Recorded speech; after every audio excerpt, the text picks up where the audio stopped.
Okay, what we're going to look at is how to allow an email address into your Office 365 email. So there's always a chance that an email goes to your junk mail, or maybe you've identified an email address as spam or junk at some point.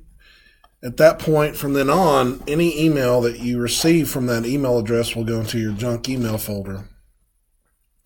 But if it's not a spam email and you need to see it, then you need to put it on the allow list.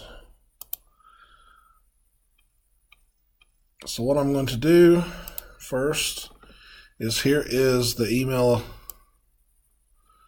address from Blackboard.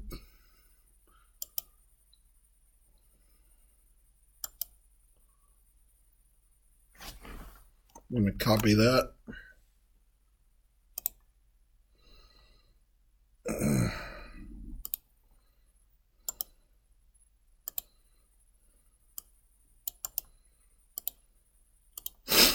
Now, I'm going to click on this wheel, or gear, and go to Mail.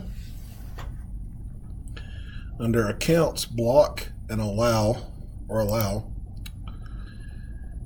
and you want to look at your blocked senders.